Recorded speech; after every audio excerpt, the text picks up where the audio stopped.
We continue with the endless satsang.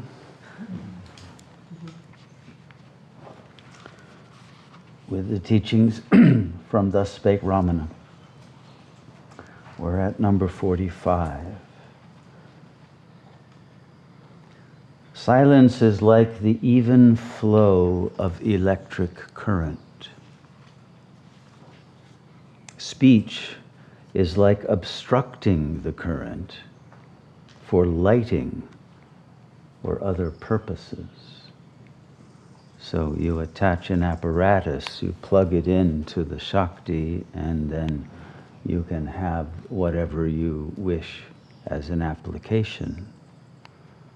Thought, emotion, creative expression, activity, whatever. But the silence is the flow of the power itself. So, however much a jnani might talk, he is still the silent one, because the jnani never obstructs the flow of the power of the presence of God. So even though there may be applications that are used by the organismic vehicle of that Shakti, the jnani stays as the Shakti itself that is always flowing without obstruction, in uninterrupted silence. So however much he might talk, he is still the silent one. However much he might work, he is still the quiet one. His voice is the incorporeal voice. His walk is not on the earth. It is like measuring the sky. So because the yogi, who is a jnani, is egoless, there is no sense of subjectivity grounded in matter.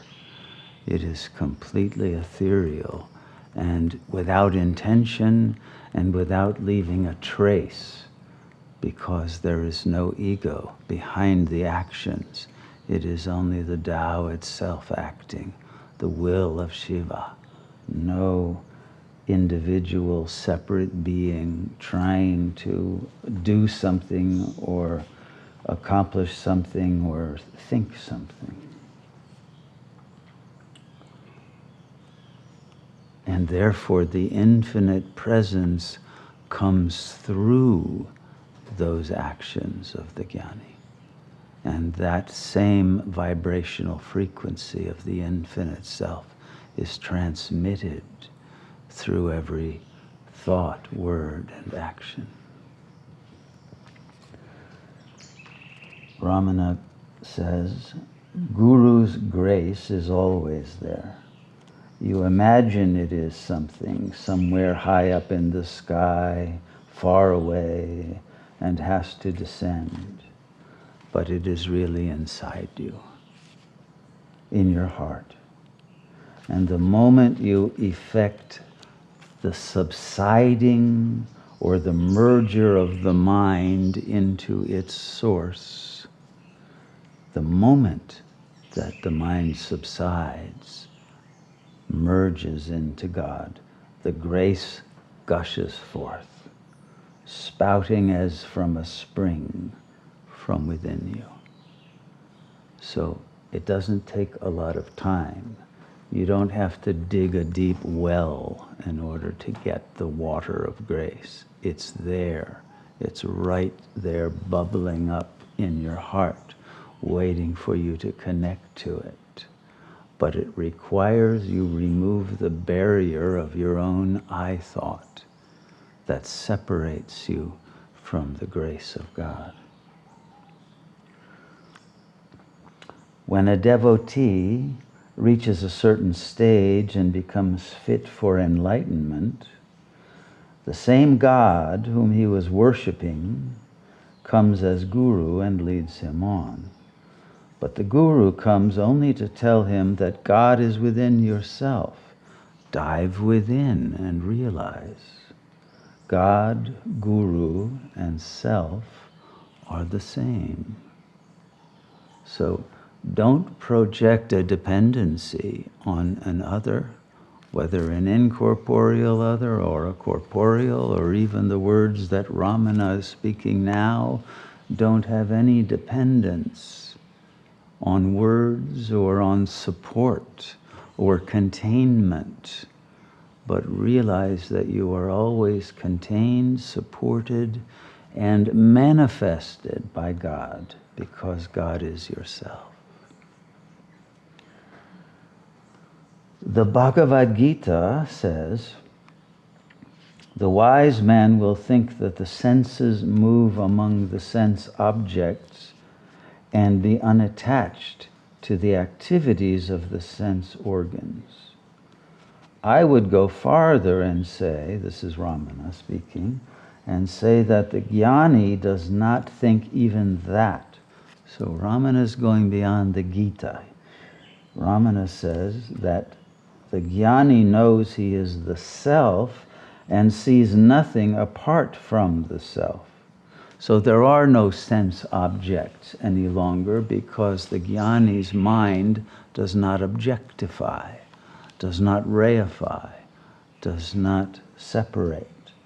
Therefore, the jnani sees only the self and has no attraction, no fear, no avoidance, and no attraction. What the Gita says in the above passage is for the abhyasi, the practicer, not the one who is the adept, who has attained. To see an object that is in the dark, both the eye and the light of a lamp are required. To see the light alone, the eye is enough. You don't need a lamp to see the lamp, right? The eye is enough. But when it comes to the sun, then there is no need of any other light. And the sun, the real sun, is the self. That is the light. You are the light. Our intellect or buddhi is of no use to realize the self. In other words, to use thought, which derives from the self, to discover the self, is an absurdity. You don't discover the sun by looking at the sun ray. You go to the source.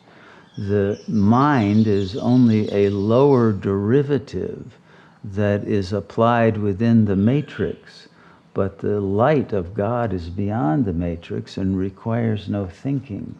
And thinking is only an obstacle to realization. So to see the world of external objects, the mind and the reflected light, the chidabhasa, which always rises with it, are necessary. But to see the self, the mind has simply to be turned inside, and there is no need of reflected light. So the light of the self is directly apperceived, always, without an instrument, without a sense organ. The light is the third eye. It's not that the eye must see the light. And therefore, Ramana is always saying, don't try to have visions of God. Who do you think is giving those visions except yourself? Be the source of the vision, not the receiver. That's the practicing stage. But get to the stage where no support of a vision or an external light or any object or any God as an image or an idea are any longer necessary. So, Ramana concludes this passage by saying, the I, in quotes, casts off the illusion of I, in quotes. Okay? The I casts off the illusion of I and yet remains as I. Okay? This is very important. This is the process of liberation right here. There is an I, an awareness that the I that is the thinking I The I identified with the body is not the real I. That is cast off.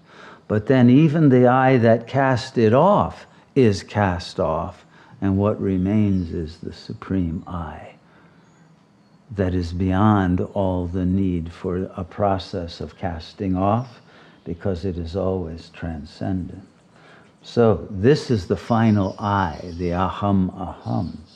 This appears to be a paradox to you, says Ramana, but it is not so to the jnani. Take the case of the bhakta, the one who has devotion for God as another. His I prays to the Lord to unite with him, to unite his I with him, with the Lord, which is its surrender.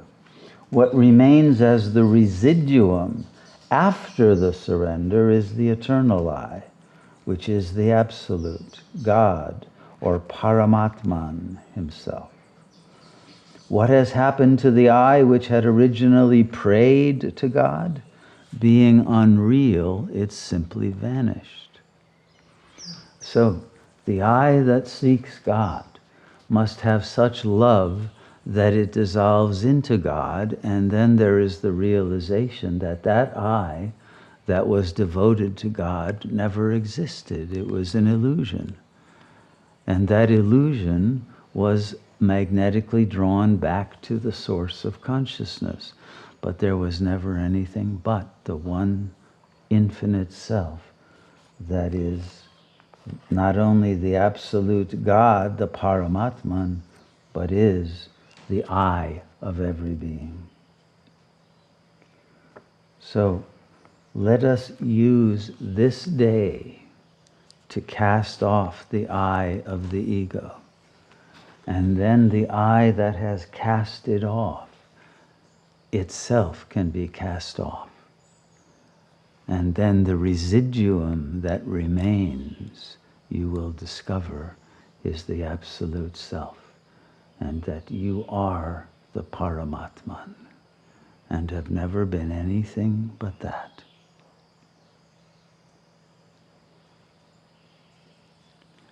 And if you keep the ego I cast off and don't again identify with it, that is Jivan Mukti. It's very simple, natural, requires no assistance by any applications or any others or any complex thought. It is the natural state of your being. May you give yourself the grace of casting off that which is not experiencing grace, and to know that the grace of God is the very self that you have been seeking, and that you cannot be separate from that grace, that bliss, that beatitude, that joy, that love, that beauty, that light, because that is all that is real.